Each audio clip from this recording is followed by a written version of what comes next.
창세기 20장 1절에서 9절 보도록 하겠습니다. 저 한 절 여러분 한 절 교독하시고 마지막은 합독하도록 합니다. 여호와께서 모세에게 말씀하여 이르시되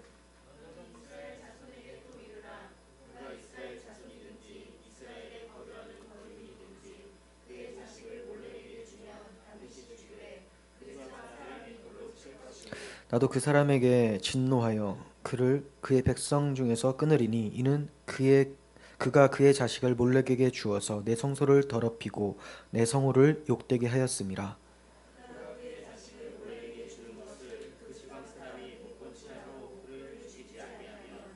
내가 그 사람과 그의 권속에게 진노하여 그와 그를 본받아 몰렉을 음란하게 섬기는 모든 사람을 그들의 백성 중에서 끊으리라.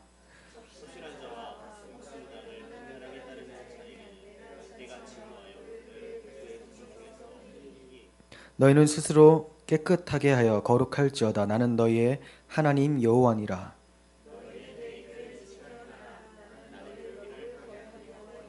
함께요. 만일 누구든지 자기의 아버지나 어머니를 저주하는 자는 반드시 죽일지니 그가 자기의 아버지나 어머니를 저주하였은즉 그의 피가 자기에게로 돌아가리라. 아멘. 네, 오늘은 반드시 죽을 죄라는 제목으로 말씀을 보도록 하겠습니다. 제목이 참 무겁습니다. 반드시 죽을 죄.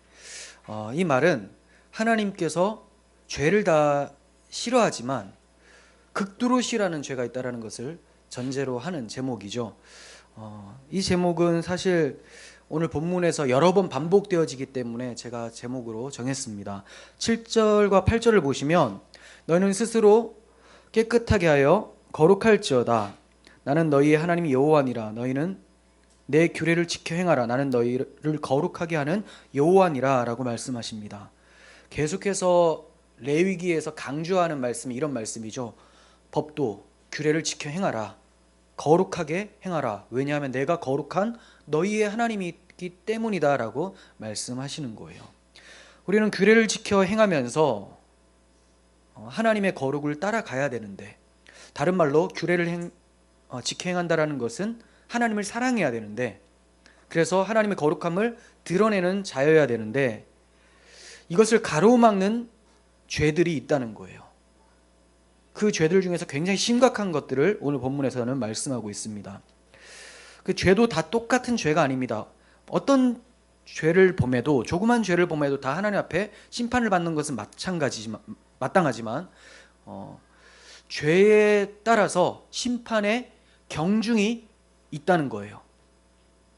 우리가 예수님을 믿으면서 신앙생활을 잘한 사람과 신앙생활을 다소 좀 부진하게 한 사람이 천국에 가서 서로의 상급이 다르듯이, 물론 이건 이제 절대적 상급이죠. 서로 비교하거나 그럴 수 있는 상급은 아니지만 각자에게 주시는 상급이 차이가 있습니다. 이와 같이 형벌에도 차이가 있습니다. 그래서 하나님께서 극도로 싫어하는 죄들이 있습니다. 그 어떤 것이냐? 오늘 본문에서는 세 가지로 말씀을 하고 있는데요. 우상숭배죄입니다. 우상숭배죄. 그리고 두 번째에서는 신접한 자를 추종하는 죄. 그리고 세 번째는 부모를 저주하는 죄예요. 그리고 그 이후의 본문에서는 음란죄나 이런 것들이 나오는데요. 그거는 그 전에 장에서 우리가 음란죄에 대해서 살펴봤기 때문에 제가 오늘 이 본문만 가지고 말씀을 전하도록 하겠습니다. 2절을 보시면요. 너는 이스라엘 자손에게 또 이르라. 그가 이스라엘 자손이든지 이스라엘에 거류하던 거류민이든지 그의 자식을 몰렉에게 주면 반드시 죽이되 그 지방 사람이 돌로 칠 것이요. 5절도 봅니다. 내가 그 사람과 그의 권속에게 진노하여 그와 그를 본받아 몰렉을 음란하게 섬기는 모든 사람을 그들의 백성 중에서 끊으리라. 네. 몰렉을 섬기면 반드시 죽고 돌로 치겠다. 하나님의 백성 중에서 끊어버리겠다. 이렇게 말씀하고 계세요. 무시무시하게 하나님께서 금지를 시키시고 계시고 또 경고를 하고 계시죠. 몰렉은 어떤 우상입니까? 지난번에도 잠깐 말씀을 드렸지만 몰렉은 암몬신으로 좀 알려져 있어요. 암몬신. 자녀를 몰렉에게 화형으로 드려서 제사를 드리는 겁니다. 그들의 제사법이 그래요. 머리는 소의 모습을 하고 있고요. 몸통은 사람의 몸을 하고 있습니다. 그리고 두 팔은 자기에게 나오려는 사람들을 안아주듯이 이렇게 앞으로 내고 있는 거예요. 그러면 그 부모들은 이방인들 중에 그 몰렉을 섬기는 부모들은 제사 때가 딱 되면 그 팔을 탁 내밀고 있는 몰렉에게 자기 자녀를 주면서 불에 태웁니다. 그러면 그 아이는 주로 장남이나 장녀인데요. 그렇게 제물로 바침에 아이가 괴롭게 이제 타 죽게 되죠. 이렇게 다 타게 되면 다시 모아다가 소각해서 버리게 됩니다. 아주 끔찍한 그런 죄죠. 야만적인 죄가 이들에게 있었습니다. 이방인들에게. 그런데 하나님께서는 이스라엘 백성이 가나안 땅에 들어가게 되면 가나안 지역과 밀접한 곳이 암몬이기도 하고 또 가나안에 또 풍습도 있잖아요. 그래서 이러한 풍습들을 따르게 되면 몰렉을 섬길 수가 있다. 그래서 너희는 절대로 이런 것들을 따라가지 마라라고 경고하고 계시는 거예요. 그럼에도 불구하고 선민 이스라엘 백성들에게, 하나님의 백성들에게 이러한 모습이 약속의 땅에 들어갔을 때 나타나게 됩니다. 이걸 어떻게 할 수 있느냐? 그 증거가 바로 흰놈의 골짜기라는 단어인데요. 흰놈의 골짜기. 들어보셨을지 모르겠는데 자주 나옵니다. 몰렉에게 바쳐진 이스라엘의 아이들은 이 흰놈의 골짜기에서 마지막으로 소각되어져서 버려지게 돼요. 이 골짜기는 항상 불이 타서 연기가 자욱합니다. 예수님께서 지옥불에 던져질 것이다 라고 이런 말씀을 하실 때 이 지옥불이라는 것이 흰놈의 골짜기를 생각하시면서 비유로 말씀하신 거예요. 그래서 흰놈의 골짜기를 다른 말로 게헨나, 지옥이라고도 표현을 하고 있습니다. 오늘날 우리 중에 몰렉 신에게 자녀를 바치는 사람은 없습니다. 그러나 지난 시간에도 말씀드렸듯이 자기의 성공을 위해서, 가족의 안녕을 위해서 신앙을 저버리고 아이들을 몰렉을 방불케 하는 그런 곳에 던져버리는 사람들이 많이 있어요. 몰렉을 방불케 하는 곳에 던진다. 자기의 안녕과 다른 가족들의 안녕. 그래서 장남을 드리는 거고 장녀를 드리는 거거든요. 나머지는 평안하게 살려고. 오늘날에 어떤 것으로 볼 수 있습니까? 출세를 위해서 하나님께 나아가지 못하게 하고 오히려 세상에 깊이 파고들라고 조언해 주는 것들. 이게 바로 현대판 몰록이죠. 몰렉이라고도 하고 몰록이라고도 합니다. 이렇게 얘기를 합니다. 교회 나오는 것도 참 좋지만 일단 대학이나 좋은 직장에 취직할 때까지는 미친 듯이 공부만 해라. 그리고 성공하면 그때 교회 나와도 늦지 않다. 라는 말을 교회 다니는 사람들이 자녀들한테 얘기를 하고 있어요. 그래서 제 친구 전도사는 예전에 그 초등학생하고 중고등부도 맡았었는데 울면서 호소를 했었어요. 그 집사님들한테. 아무리 수련회에서 은혜를 받고 아이들의 말씀을 가르쳐도 집에 가서 부모가 그렇게 가르치면 우리가 답이 없습니다. 이런 얘기를 많이 했거든요. 부모님들이 집사님이고 권사님이고 장로님이고 해도 그 대학문 앞에서, 직장문 앞에서 타협을 해버린다는 거죠. 근데 이게 그냥 타협이 아니에요. 얘가 잘 되면 우리 가족이 다 잘 되고 내가 잘 된다. 그래서 어디에 던집니까? 하나님이 아닌 세상신, 세상의 가치에 내어 던져버리는 거죠. 몰렉에게 주어버린 겁니다. 그럼 그렇게 몰렉에게, 세상 신에게 던져진 애가 이제 나중에 하나님께 나올 수 있을까요? 올바른 신앙의 생각을 할 수 있을까요? 완전 거기에 잠식되어 버렸는데 어떻게 올바른 생각을 하겠습니까? 그 아이들이 입학을 하거나 취직을 하게 돼도 다시 신앙으로 돌아오는 가능성은 너무나 희박합니다. 어렸을 때부터 그렇게 가르쳤기 때문에 그들에게는 정말 중요한 게 세상의 성공이라고 여겨지고 있기 때문에 그래요. 이렇게 아이들을 세속화로 내어 모는 것은 이방 사람들, 즉 믿지 않는 자들이 하는 규례와 풍습이지 하나님의 백성들이 따를 규례가 아닌 거죠. 레위기 20장 23절 보시면 너희는 내가 너희 앞에서 쫓아내는 족속의 풍속을 따르지 말라. 그들이 이 모든 일을 행함으로 내가 그들을 가증히 여기노라 라고 말씀하세요. 그러니까 이스라엘 백성들한테 너희가 들어갈 그 자리에는 원래 누군가 있는데, 가나안 족속들이 있는데 내가 그들을 쫓아낼 것이다. 왜냐하면 그들이 내가 볼 때 아주 가증하게 행하고 있기 때문에 그래. 이렇게 말씀하셨어요. 그런데 하나님의 백성이라고 하는 사람들이 들어가서 또 그 가증한 짓을 하는 거죠. 가증한 짓. 이 가증하다라고 하니까 잘 못 느낄 수가 있는데, 하나님이 싫어하는 것을 가증하게 여긴 사람이 있었어요. 그게 바로 바울이죠. 세상의 성공, 권력, 명예 이런 거 배설물로 버렸다라고 했죠. 더럽게 본다는 거예요. 그런데 많은 교인들이 바울이 버려놓은 것을 쫓아 살고 있습니다. 그러면 바울이 볼 때는 저 더러운 걸 왜 주우러 갈까? 라고 하는 것이고, 하나님 보실 때는 가증한 것이라고 말씀하신다는 거예요. 그러므로 우리는 이방 족속, 세속화되는 것이 아니라 하나님의 법으로 세상을 바꾸어가는 하나님의 백성이라는 것을 잊어서는 안 되는 것입니다. 3절을 봅니다. 나도 그 사람에게 진노하여 그를 그의 백성 중에서 끊으리니 이는 그가 그의 자식을 몰렉에게 주어서 내 성소를 더럽히고 내 성호를 욕되게 하였음이라. 하나님께서 진노하셔서 백성 중에서 그들을 끊겠다라고 하셨는데, 단순히 우상숭배가 아니에요. 이방인들이 몰렉을 섬기면 그냥 우상숭배로 끝나는데요. 그것도 죄죠. 그런데 이스라엘 백성들, 하나님의 백성이 몰렉을 숨기면 우상숭배가 곧 어디로 연결되냐면 하나님의 거룩한 이름과 거룩한 성전, 성소가 더럽혀지게 된다라고 얘기를 하고 있습니다. 하나님의 이름과 성소가 더럽혀진다. 이건 무슨 말이냐면 단순히 그냥 고개 까딱거리면서 절하는 내용이 아니라는 거예요. 성호는 뭡니까? 하나님의 영광을 나타냅니다. 하나님의 이름의 영광을 가린다는 거죠. 바울 사도는 썩어지지 아니하는 하나님의 영광을 썩어질 사람과 새와 짐승과 기어다니는 동물의 모양의 우상으로 바꾸었다라고 얘기를 합니다. 그래서 하늘에서부터 하나님의 진노가 내려온다, 이렇게 얘기를 했어요. 그러므로 하나님의 거룩한 이름, 하나님의 영광을 세상의 것, 눈에 보이는 것으로 바꾸어 버리는 것, 그것이 바로 우상숭배입니다. 하나님의 성호를 욕되게 하는 것이죠. 성소를 더럽힌다는 것은 무슨 뜻일까요? 성소를 더럽힌다. 하나님은 성소에서 자기 백성들을 만나주세요. 성소는 무엇입니까?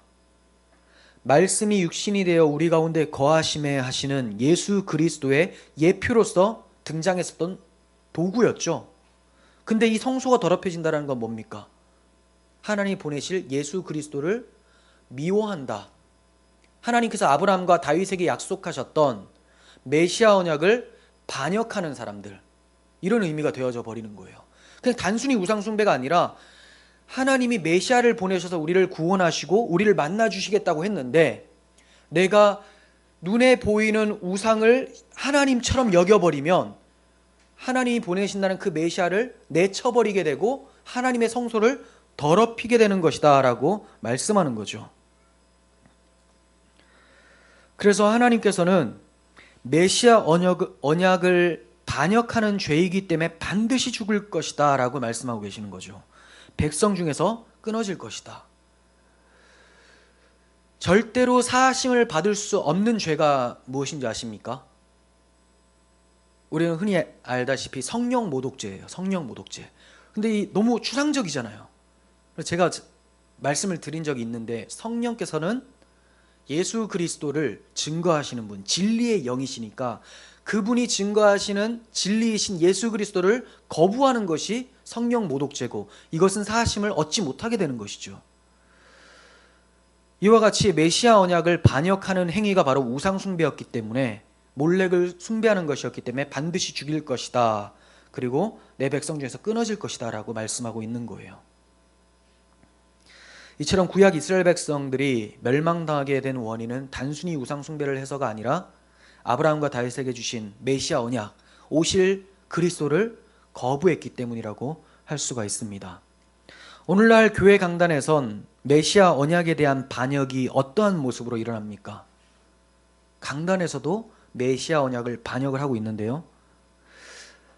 성경에서는 탐심이 곧 우상숭배라고 했습니다. 탐심이 우상숭배. 그런데 탐심을 자극하게 하면 우상숭배를 하도록 돕는 거죠. 예수 그리스도라는 올바른 진리를 전파하는 것이 아니라 탐심을 자극하도록 기복주의로 다른 복음을 설교해 버린다면 이게 바로 우상숭배의 죄가 되는 것이죠. 너희 중에 선생이 되려고 하는 사람들은 주의하라고 하신 그 야고보의 말씀이 생각이 납니다. 선생 되는 것을 주의해야 되죠. 왜냐하면 하나님께서 전하라고 하신 진리이신 예수 그리스도만이 아니라 다른 것도 섞어 보내면서 우상숭배를 조장하는 사람이 될 수 있기 때문에 그렇습니다. 그런데 이것은 단지 목사만 문제가 아니에요. 왜 이런 사람들이 생깁니까? 왜 이런 설교자들이 생깁니까? 이것들을 좋아하는 관객들이 있기 때문이죠. 그러니까 성도가 아니라 교인들도 문제고 목사도 문제인 세상인 거죠. 그러나 메시아 언약을 굳게 붙드는 남은 자들은 어느 시대에나 있었다라는 것을 우리가 기억했으면 좋겠어요. 세상 사람들이 다 이스라엘 백성들이 그 우상 숭배를 하고 그래도 거기에서 우상 숭배를 하지 않았던 하나님의 참 백성들, 남은 자들은 있었다라는 거예요. 심지어 바벨론까지 포로로 끌려갔음에도 불구하고 거기서 우상에게 절하지 않는 다니엘과 같은 남은 자들은 있었다는 겁니다. 그런 사람들은 지금도 존재해요. 저는 우리 교회가 다니엘과 같이 남은 자로서 신앙생활을 이어갔으면 좋겠습니다.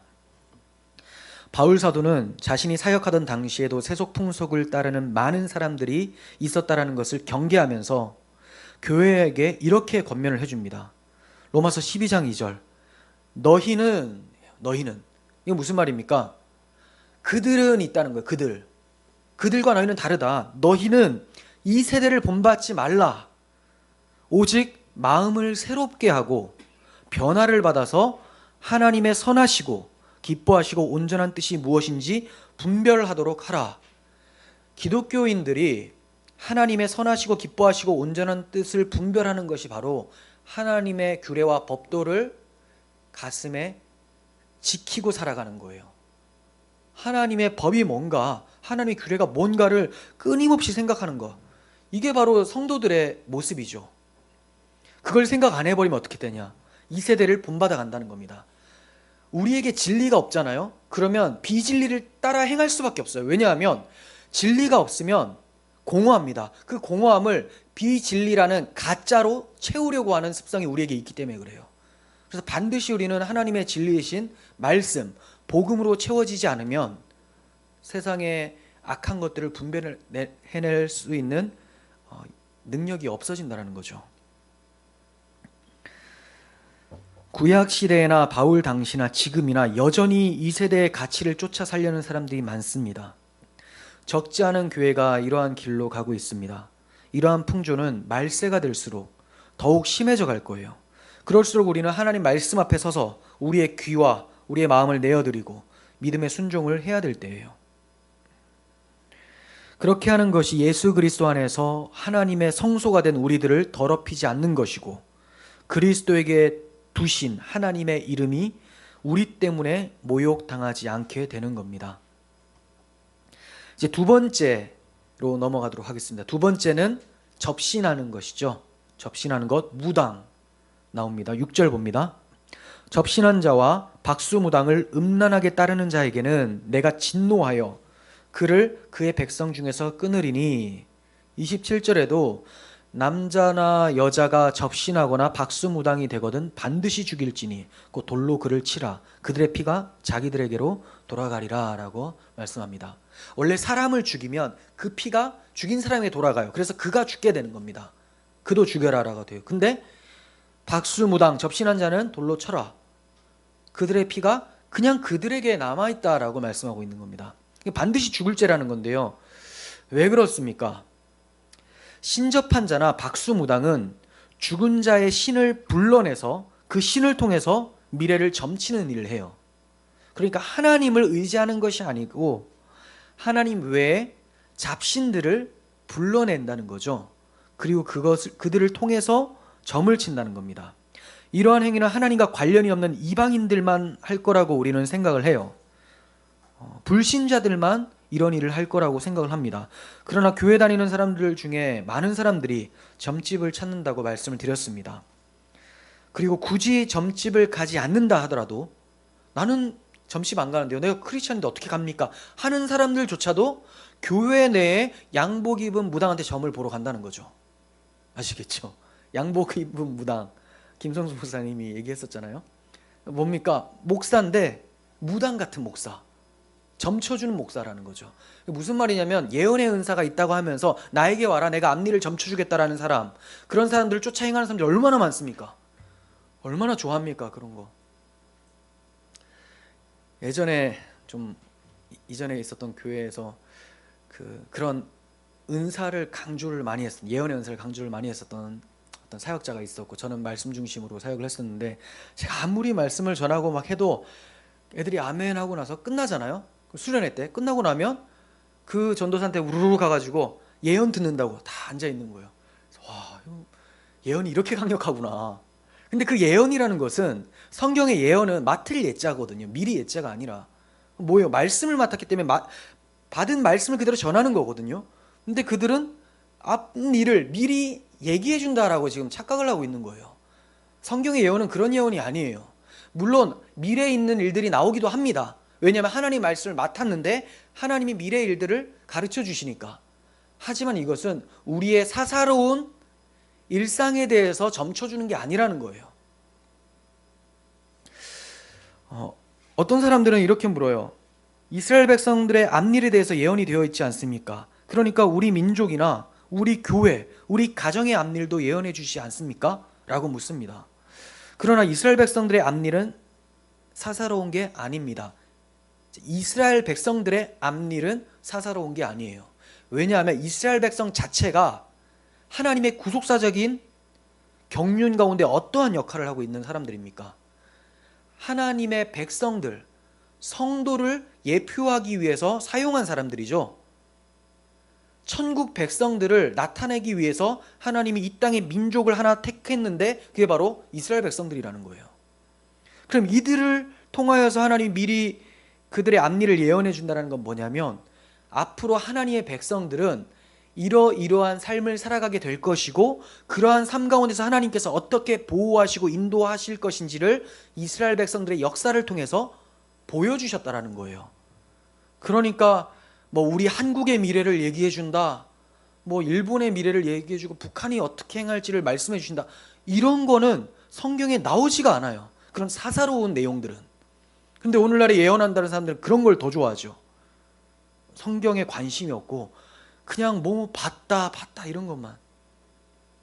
뭘 보는 걸 참 좋아합니다. 말씀을 봐야 되는데, 말씀에서 예수 그리스도를 봐야 되는데 계속 사사로운 것만 찾아다닙니다. 우리는 우리의 앞일에 어떤 일이 생길지에 대해서 세세하게 알 수도 없고 또 알 필요도 없습니다. 알아야 됩니까? 무슨 일인지 꼭 알아야지 됩니까? 왜 알려고 합니까? 알면 뭐 바꿔내려고요? 그렇다면 그거는 우리 인생의 주인이 내가 되잖아요. 내가 바꿔낸다면. 근데 하나님 내 인생의 주인이라면 몰라도 그런 일들이 발생되면 하나님이 알아서 바꿔주실 거 아닙니까? 필요하면 당하게 하시고 필요치 않으면 없애주실 것이고. 그거 왜 알아야 됩니까? 알려고 하는 그 심보가, 내 인생의 주인은 난데 내가 뭔가를 경영해야 되는데 하나님은 믿기 싫은데, 이 말이라는 거죠. 우리는 어떤 일이 생길지 세세하게 알 수도 없고 큰 그림을 알 수 있어요. 자, 어떤 거냐? 예수 믿고 죽으면 천국 간다. 그리고 악이 이기는 것 같으나 반드시 주님 다시 오실 때 악은 멸절된다. 다 알죠. 하지만 세세하게 어떻게 이루어질지는 다 몰라요. 몰라도 된다는 겁니다. 알 수도 없고 알 필요도 없어요. 성경에서는 오직 의인은 믿음으로 말미암아 산다고 했지 본 것으로 산다고 언제 그랬습니까? 왜 믿음으로 산다고 얘기를 합니까? 믿음은요, 바라는 것들의 실상이고 보이지 않는 것의 증거라고 히브리서 기자는 얘기를 해요. 그러니까 무슨 말이냐, 다시 생각해 봅니다. 믿음은 바라는 것들의 실상, 그러니까 보이지는 않는데 믿음을 가지고 본 것처럼 산다는 거예요. 보이지 않는 것은 증거다. 믿음을 가지고 있으니까 본 것처럼 증언을 한다는 거예요. 증거가 된다는 거예요. 뭘 받습니까? 우리가 하나님께 받은 거는 앞으로 무슨 일이 생길 것이다, 이걸 받은 게 아니라 약속을 받은 거예요. 약속. 그리스도 안에 있으면 새로운 피조물이고 이 피조물들은 새로운 하나님 나라에 반드시 들어가게 될 것이다. 여기에서는 어떤 피조물이라도 우리를 그리스도 하나님의 사랑에서 끊을 수 없다라고 얘기를 하고 있습니다. 이 약속을 받은 자들은 그 약속 믿고 우리가 결국 어디로 갈지에 대해서 그냥 소망을 가지고 가는 거예요. 보이지 않아도, 알 수 없어도 그 약속을 소망으로 삼아 걷는 자들이 바로 그리스도인이라는 것입니다. 바울 사도는 자신의 마음이 늘 든든한 이유는 우리가 믿음으로 행하고 보는 것으로 행하지 않기 때문이다라고 얘기를 했어요. 믿음으로 행하고 보는 것으로 행하지 않기 때문이다. 근데 오늘날은 내가 다른 사람들보다 더 잘 본다, 그래서 내 마음이 든든하다, 이러고 있죠. 잘 보는 사람 막 찾아가요. 그거 들으면 든든해져요. 누가 참된 그리스도인입니까? 바울입니까? 그런 사람들입니까? 믿음은 바라는 것들의 실상이 보이지 않는 것의 증거입니다. 우리 믿음으로 걷는 우리들이 되었으면 좋겠습니다. 세 번째입니다. 세 번째는 부모를 저주하는 죄에 대해서 엄격하게 금지를 시키고 계세요. 9절, 만일 누구든지 자기의 아버지나 어머니를 저주하는 자는 반드시 죽일지니 그가 자기의 아버지나 어머니를 저주하였은즉 그의 피가 자기에게로 돌아가리라. 아버지나 어머니를 저주하는 자는 반드시 죽여라. 여기 지금 구약에서 죽이라는 것을 우리에게 지금 적용시켜서는 안 됩니다. 우리는 이스라엘 백성들도 아니고 신약 시대에 와서는 은혜로 주어진 것이고 이제 예수께서 오실 때 이 모든 것들을 행하시는 거지 우리가 죽이는 것이 아니죠. 우리는 그냥 이제 그리스도를 알도록 전파해야 되고 이들이 주님께서 오셔서 그들을 진멸하시기 전에 기회를 주는 거죠. 복음을 전파하는 거예요. 근데 이걸 또 반드시 죽이라고 하니까 이 살인 집단들 이렇게 생각하면 안 돼요. 기독교인들 중에 살인하는 사람은 없습니다. 참된 그리스도인이라면. 자, 말세의 특징을 보시면 여기서 말씀하신 그 부모 거역에 대한 내용이 나옵니다. 말세의 특징이 디모데후서 3장 2절인데요. 사람들이 자기를 사랑하며 돈을 사랑하며 자랑하며 교만하며 비방하며 부모를 거역하며 감사하지 아니하며 거룩하지 아니하며, 이게 말세의 특징들인데 여기에 부모를 거역하는 게 나오죠. 부모를 거역한다. 오늘날의 모습이 말세의 징조와 굉장히 유사한 것 같습니다.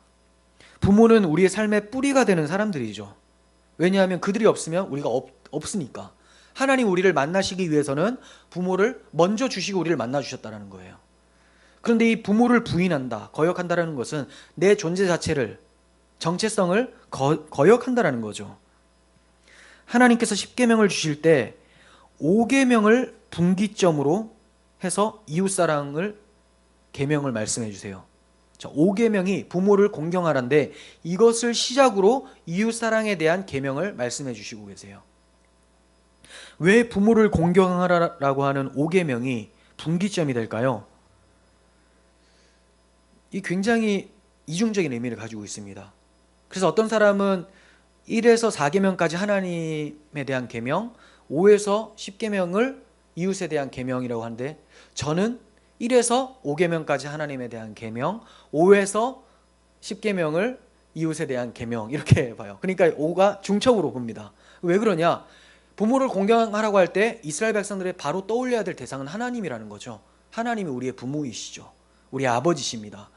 그 아버지를 우리의 육신의 부모를 통해서 바라볼 수 있도록 해주셨다는 거예요. 육신의 부모를 통해서. 그런데 이 부모를 부인을 한다면 그들을 보내신 하나님을 부인하는 것이 되어진다는 것입니다.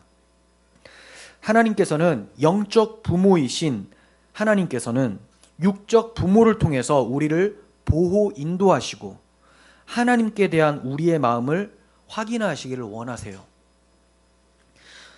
우리는 부모님에게 순종하는 것을 통해서 하나님께 순종하는 것을 배웁니다.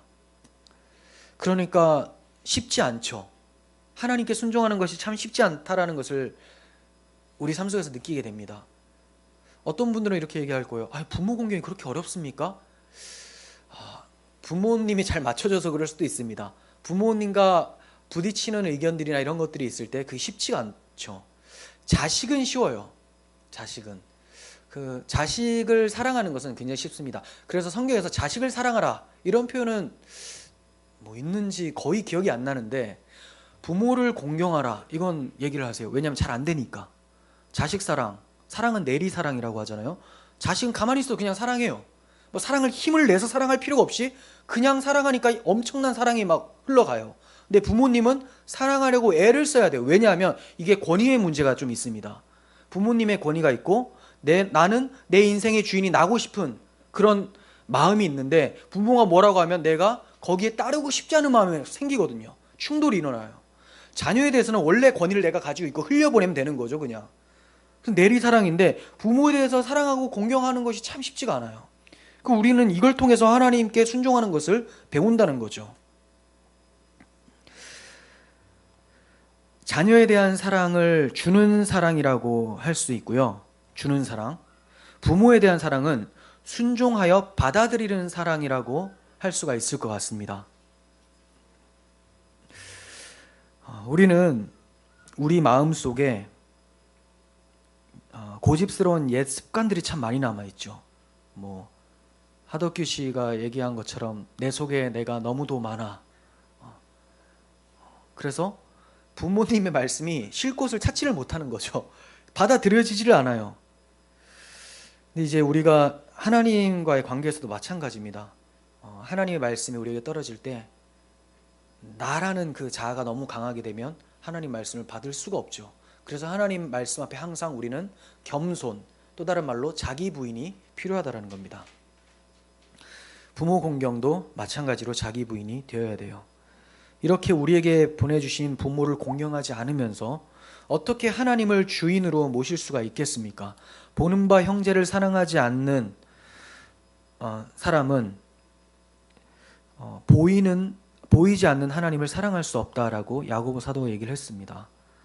보이는 형제도 사랑하지 못하는데 보이지 않는 하나님은 어떤 식으로 네가 사랑할 거냐? 굉장히 의아해한다는 거죠. 그러므로 부모를 저주하는 자는 그들을 보내신 하나님을 저주하는 것이 됩니다. 부모를 공경하는 것은 하나님을 공경하는 것이 돼요. 물론 무조건 공경은 아니에요. 무조건 순종은 아닙니다. 자, 어떨 때? 하나님과 우리라는 수직적 관계가 있고요. 그 다음 부모는 수직적 관계이지만 인간이기 때문에 소평적 관계 가운데서 수직이에요. 자, 하나님의 법과 부모의 법이 일치가 되면 괜찮은데 충돌이 생겼을 때 어떻게 해야 됩니까? 상위법을 따라야 된다는 거죠. 하나님의 법을 따라야 된다는 거예요. 예수님을 믿는 것을 극도로 괴로워하시면서 절대로 믿지 마라. 그게 내 소원이다 했어요. 드려야 됩니까? 그거는 거절해도 돼요. 거절한다고 해서 부모를 공경하지 않는 건 아니거든요. 하나님을 더욱 공경하고 하나님이 우리의 뿌리라는 것을 알기 때문에 그걸 불순종하는 것이지 부모를 공경하지 않아서 불순종하는 것이 아니죠. 그렇지 않은 것이라면 부모에게 순종하면서 공경을 할 수 있어야 됩니다. 에베소서 6장 1절을 보도록 하겠습니다. 자녀들아 주 안에서 너희 부모에게 순종하라. 이것이 옳으니라. 내 아버지와 어머니를 공경하라. 이것은 약속이 있는 첫 계명이니 이로써 내가 잘되고 땅에서 장수하리라. 다른 계명들은 모르겠는데 이 부모 공경이라는 계명은 하나님 이거 하면 어떠한 약속을 탁 정확하게 주시는 계명이에요. 그게 뭡니까? 잘되고 땅에서 장수한다. 그러면 또 이거를 내가 이 땅에서 출세하기 위해서 억지로 마음 하나도 없지만 그냥 공경하는 척 해야 되겠다. 그러면 내가 잘되고 장수하겠다. 이렇게 생각하면 안 되죠. 이거는 결과입니다. 결과. 그런데 이것도 이 세속의 나라에서 잘되고 장수하는 것을 말하는 게 아니에요. 물론 우리가 이 세상에서도 부모를 공경하면 잘 되는 경우가 굉장히 많습니다. 하나님께서 세속의 가운데서도 그러한 인도하심을 주시기는 해요. 제가 일부러 복이라고는 안 했습니다. 왜냐하면 그게 없어도 복은 복이기 때문에 그렇게 인도하시는 경우도 있어요. 하지만 항상 그렇진 않아요. 부모를 잘 공경하고 사랑을 했지만 빨리 죽는 사람도 있고 사업이나 이런 게 잘 안 되는 사람도 있을 수 있다는 거죠. 그럼 이건 뭡니까? 여기서 잘되고 땅에서 장수한다고 했는데 구약에서 말하는 땅은 하나님 나라를 예표하는 표현입니다. 즉 우리가 가게 될 영광스러운 하나님의 나라에서 우리의 생명이 길다 영생한다라는 것을 얘기를 하고, 잘 된다라는 것은 지금 이 땅에서 천국을 누리면서 살아가는, 그리스도와 동행하는 삶을 함축적으로 나타내는 것으로 보는 것이 더 올바르다라는 거예요. 그러므로 우리가 어떤 세속의 복을 위해서 부모를 섬기는 것이 아니라 하나님을 사랑해서 부모를 사랑하게 되면, 하나님을 사랑한 자는 영적으로 잘 되고, 그 잘된 상태잖아요. 이미 하나님을 사랑하는 상태니까. 그리고 그 결과 하나님을 사랑하니까 하나님과 함께하는 하나님 나라에 살게 되는 것, 거기서 영원히 살게 되는 그런 복을 생각하면서 부모를 대해야 될 줄 믿습니다. 여러분, 어떻게 해서 우리가 부모를 저주하지 않고 순종과 공경으로 살아갈 수 있게 되었습니까? 지금 하나님의 말씀은 부모를 공경하라고 했어요. 그런데 할 수 없는 것을 주시는 하나님은 아니잖아요. 구약 시대에 할 수 없는 상황이었죠. 왜냐하면 철저하게 부모를 공경한다는 것은 쉽지가 않아요. 순종보다 공경이 더 어렵습니다. 순종은 행위를 나타내는 데 초점이 되어 있고요. 공경은 마음이에요, 마음. 근데 부모를 공경하라. 공경 못하는 사람들이 태반이잖아요. 그럼 이들은 다 어떻게 됩니까? 하나님의 심판, 반드시 죽임을 당하게 돼야 되죠. 그런데 우리에게 이 계명이 여전히 하나님의 요구로서 들려진다는 거예요. 그러니까 하나님의 부모를 공경하라고 할 때 우리가 아멘 한단 말이에요. 물론 우리는 비록 연약하지만 우리가 어떻게 아멘할 수 있습니까? 우리가 부모에 대한 불효를 했던 죄를 예수님께서 십자가에서 대신 가져가서 갚아주시고, 예수님이 이 땅에서 당신의 부모님 하나님 아버지를 공경하며 순종하며 사셨던 그 의를 우리에게 넘겨주셨기 때문에 우리가 불효에도 심판당하지 않을 수가 있게 되었고, 또 예수님의 마음이 지금 성령으로 우리와 함께 계시기 때문에 그 마음을 가지고 부모를 공경할 수 있게 되었다는 거예요. 그러니까 내가 부모를 공경해내겠다 이렇게만 가서는 안 되고, 그리스도께서 우리를 구원하신 그 십자가 사랑을 기억을 하고 그분의 마음을 의지하면서, 내 안에 계신 성령님을 의지하면서 결단을 할 때 부모를 공경하며 순종할 수 있게 된다는 겁니다. 이렇게 하나님의 말씀대로 순종과 공경함으로 부모님을 대해서 우리의 영혼이 잘 되고 우리의 본향에서 장수하는 복이 있었으면 좋겠습니다. 정리하도록 하겠습니다. 오늘 살펴본 반드시 죽을 죄 세 가지가 있었죠. 우상숭배죄, 또 신접한 자를 추종하는 죄, 부모를 거역하는 죄, 저주하는 죄. 이건 모두가 다 하나님을 반역하는 죄와 동일하다는 것을 우리가 알았어요. 그런데 이제 우리는 하나님을 반역하지 않고 살 수 있게 되었습니다. 우리의 본성이 그리스도의 십자가 공로로 인하여서, 성령의 내주하심으로 인하여서 바뀌어졌기 때문에 그래요. 하나님께서 우리에게 그 아들을 보내주셔서 이제 하나님을 사랑하며 살 수 있게 되었습니다. 우리를 이러한 죄에서 자유케 하신 하나님을 찬양하면서 오직 그리스도의 공로를 힘입고 성령 충만을 사모하며 하나님께 순종하는 삶이 되어지기를 간절히 소원합니다. 기도하겠습니다. 하나님 아버지, 저희가 규례와 법도를 잘 지키면서 하나님을 사랑하며 살기를 원합니다. 오늘 말씀하신 세 가지 죽을 죄를 우리를 대신하여 예수께서 다 갚아주셨고, 부활하심으로 당신의 의로움을 우리에게 전가시켜 주셨음을 믿습니다. 이제 우리와 함께 예수께서 사시니 그분을 의지하며 하나님을 사랑하며 살기를 원합니다. 주님, 저에게 날마다 성령 충만을 더하여 주시고 하나님의 법도를 꿀송이처럼 달게 여기며 행할 수 있는 저희들이 될 수 있도록 도와주옵소서. 예수님의 이름으로 기도합니다. 아멘.